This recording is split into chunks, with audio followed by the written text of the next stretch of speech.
Hello guys, welcome to computer science form. तो इस video में हम पर्टिकुलर ये देखेंगे कि अगर कोई स्टूडेंट है जो कि एमआईटी यूनिवर्सिटी उसका ड्रीम है कि एमआईटी यूनिवर्सिटी में पढ़ने का। अगर वो स्टूडेंट 10th क्लास में है या फिर 12th कर रहा है, ठीक है ना?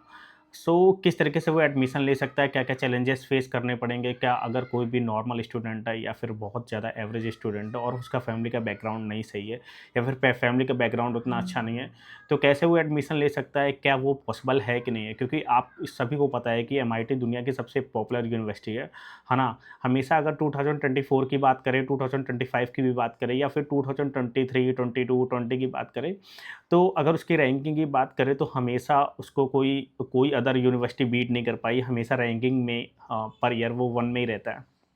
तो किस तरीके से हम एडमिशन ले ले सकते हैं एमआईटी यूनिवर्सिटी में, कौन-कौन से चैलेंजेस फेस करने पड़ेंगे? अगर कोई भी स्टूडेंट का ड्रीम है एमआईटी यूनिवर्सिटी में पढ़ने का, तो कौन-कौन से स्टेप्स हैं जो कि फॉलो करके हम एमआईटी यूनिवर्सिटी में पढ़ सकते हैं? और उसके बाद ये डिस्कस करेंगे कि अगर किसी का भी एमआईटी यूनिवर्सिटी में सिलेक्शन हो जाता है, तो आगे आने वाले इन फ्यूचर उसका कैसा होगा या फिर किस तरीके से इसकी अपॉर्च्युनिटी मिलेगी और वो वर्ल्ड वाइड में क्या कर सकता है? Okay. So one by one करके देखते हैं, ठीक है? तो हमारा जो सबसे पहले है, तो पहले तो ये है कि जैसे सपोज़ मान लो कि 2 टाइप का होता है, ठीक है?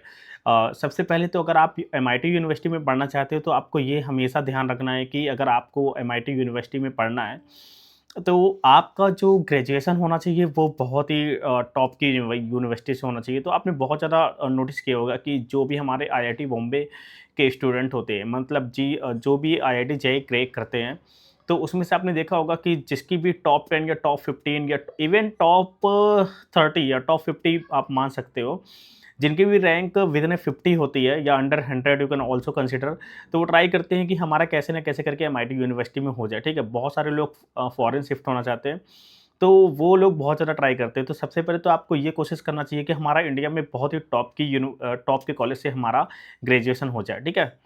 2 टाइप के प्रोग्राम चूज़ कर सकते हो। एक तो हमारा ये है बैचलर का प्रोग्राम, ठीक है ना? जैसे मैंने अगर आपने बताया था कि जेईई एडवांस अगर आप बहुत ही अच्छी रैंक है, then you can also take the admission in MIT university. और ग्रेजुएट के लिए मैं बताऊँगा कि किस-किस तरीके से, ठीक है? बैचलर भी कर सकते हो एमआईटी से और मास्टर भी कर सकते हो या फिर अगर आपका मन है पीएचडी करने का, then you can also complete your PhD from MIT university, okay? तो ये रहा इसका।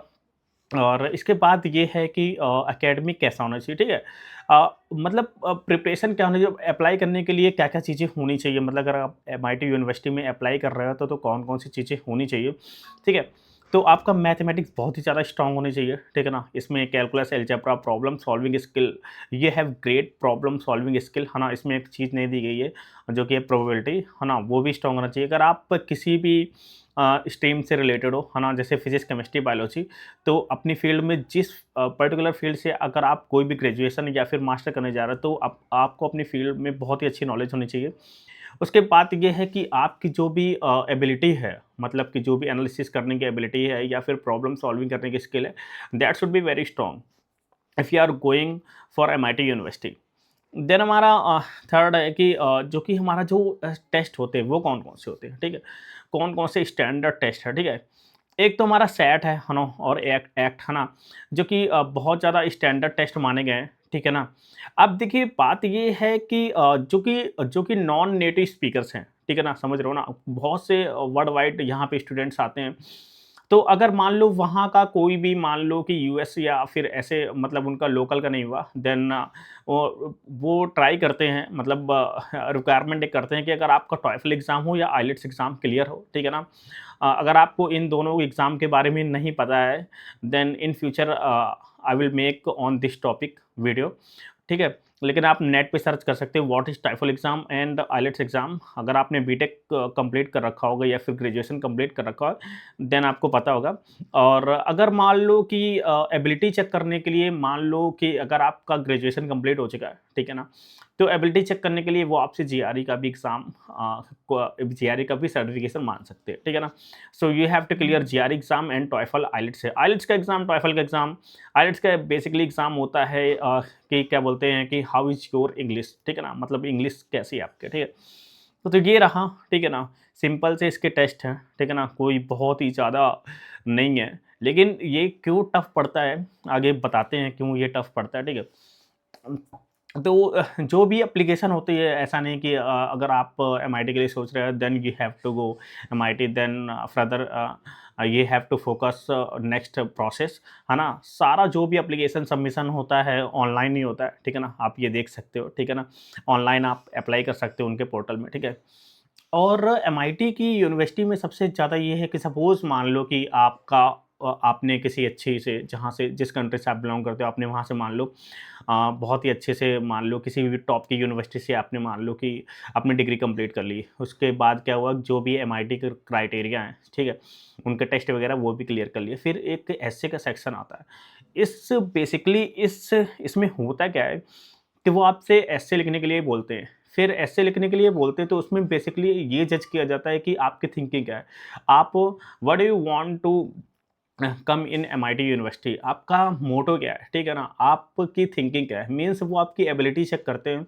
और बहुत से लोग एस्से में उतना मतलब एक्सप्लेन नहीं कर पाते हैं खुद को कि एग्जैक्टली वो चाहते क्या है।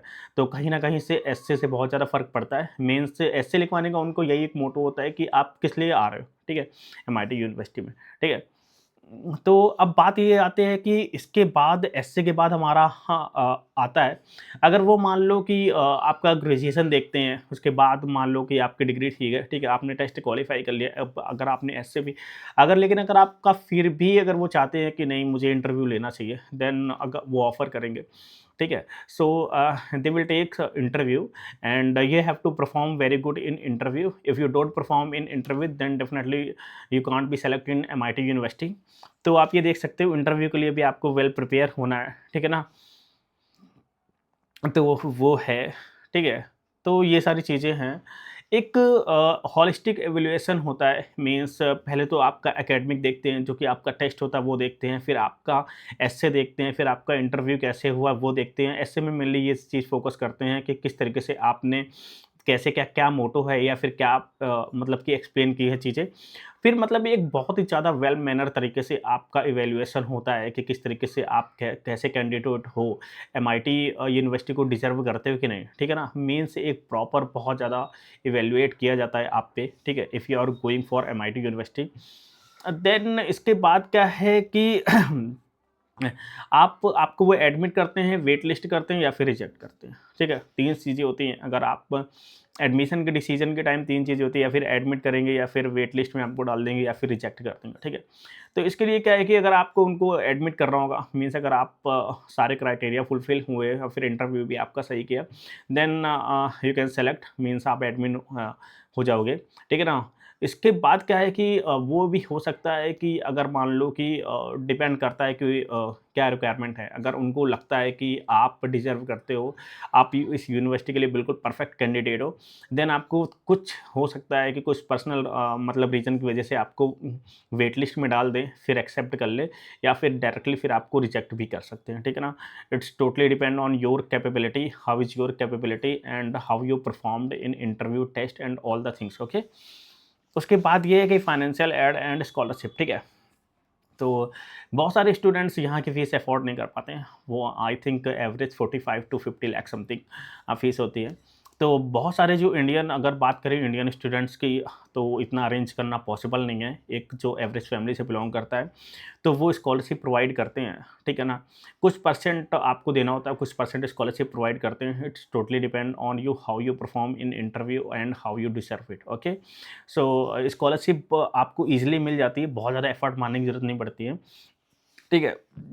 और अगर वो आप सब कुछ सही होता है, तो लास्ट में वो आपको वीज़ा प्रोवाइड करते हैं, ठीक है ना? तो इसके लिए जो भी चीज़ें होती हैं वो मतलब कि करनी होती हैं, ठीक है? तो ये सारी चीज़ें हैं। उसके बाद ये डिस्कस करेंगे कि अगर मान लो कि अब आपका एमआईटी यूनिवर्सिटी में सिलेक्शन हो जाता है, तो कौन-कौन सी चीज़ें हैं जो कि मतलब कि आपके करियर पे फिर आएँगी, ठीक है ना? मतलब कि आपका करियर किस तरीके से चेंज होगा। तो ये सारी चीज़ें देखते हैं, ठीक है? ये सारी चीज़ें देख चुके हैं, ठीक है? तो देखिए सबसे पहले ये है कि आपको ये पता होगा कि जो भी यहाँ पे स्टूडेंट्स हैं, अगर मान लो कि अगर आप 10 स्टूडेंट से मान लो मिल रहे हो, ठीक है? मान लो एमआईटी में 10 स्टूडेंट से मिल रहे हो, तो ये भी पॉसिबिलिटी है कि दसों के दसों स्टूडेंट्स जो हों, वो डिफरेंट कंट्री से हों, ठीक है? तो यहाँ पे आप ये देख सकते हो एलाइड फैकल्टी एंड स्टूडेंट्स, मतलब जो भी फैकल्टी और स्टूडेंट्स होगा, बहुत ही ज़्यादा ब्रिलियंट होगा, अपने में एक यूनिकनेस रखता होगा। सो बहुत ही ज़्यादा ग्रेट एनवायरनमेंट आपको मिलेगा। So you can also motivate all the time in MIT University and really you can do great things from your side. Okay. उसके बाद ये है कि रिसर्च एंड इनोवेशन, ठीक है, पावर हाउस। बहुत सारे आपने देखा होगा आस-पास कि आपने खुद पे भी देखा होगा, कभी-कभी हम बहुत ही ज़्यादा रिसर्च ओरिएंटेड होते हैं, लेकिन कभी-कभी कॉलेज से या फिर हमें अपने एनवायरनमेंट से वो सारी चीज़ें नहीं मिलती हैं जो चीज़ें हम चाहते हैं, ठीक है ना? जो चीज़ें हम एक्सपेक्ट करते हैं कॉलेज से या फिर बहुत सारे जगह से।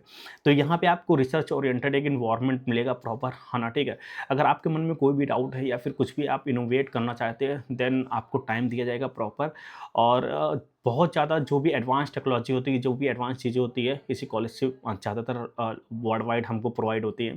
तो एक प्रॉपर रिसर्च का आपको चांस मिलता है या फिर अपॉर्च्युनिटी मिलती है, ठीक है?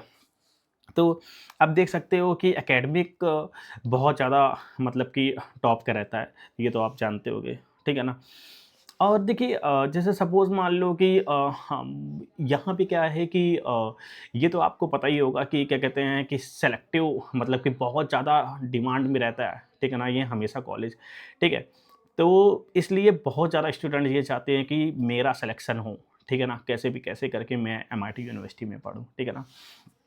तो इसके बाद क्या है कि बहुत ज़्यादा कंपनी के जो भी कंपनीज़ कम बहुत ज़्यादा जो आईटी कंपनी होती है या रोबोटिक्स कंपनी आती है या फिर बहुत सारी कंपनीज़ जो होती है, उनके जो क्या-क्या बोलते हैं कि रिसर्च के लोग होते हैं, ठीक है ना? जो रिसर्च की टीम होती है, वो भी काम करती है।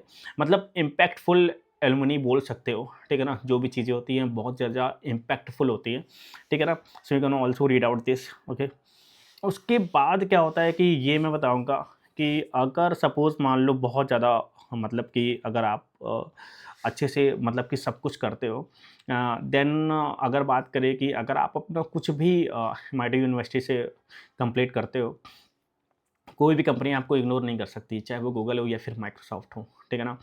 और अगर वो सीवी में आपका देखती है कि you have completed your degree from MIT then definitely that company will never ignore you, okay, will never ignore you, okay. So ये चीज़ें हैं और अगर बात करें तो पर ईयर बहुत ज़्यादा स्टूडेंट इसमें अप्लाई करते हैं लेकिन इसका जो सक्सेस है मतलब सक्सेस रेट बोल सकते हो या फिर सिलेक्शन रेट बोल सकते हो 4 to 5% रहता है। तो ये सारी चीज़ें हैं। तो आप ये देख सकते हो कि अगर मैंने आई होप वीडियो आपको पसंद आया होगा। मैंने सारी चीज़ें बताई हैं कि किस तरीके से कैसे क्या एडमिशन रहता है, मतलब आप क्या-क्या आपको स्टेप फॉलो करने हैं। उसके बाद मैंने ये भी बताया कि if you have completed your degree from MIT university then what can you do in your future, है ना? मैं मतलब आप किसी कंपनी के अच्छे सीईओ भी बन सकते हो या फिर रिसर्च में जाना चाहते हो, वो भी बन सकते हो। अगर आप बहुत ही अच्छे प्रोफ़ेसर बनना चाहते हो किसी भी यूनिवर्सिटी में, तो वो भी बन सकते हो। ठीक है ना? There are many universities in the world wide, ठीक है ना? So you can also do whatever you want to in your life, ठीक है ना? आई होप वीडियो आपको पसंद आया होगा। वीडियो आपको पसंद आया हो तो प्लीज़ वीडियो को लाइक करो और चैनल को सब्सक्राइब करो। Thanks for watching.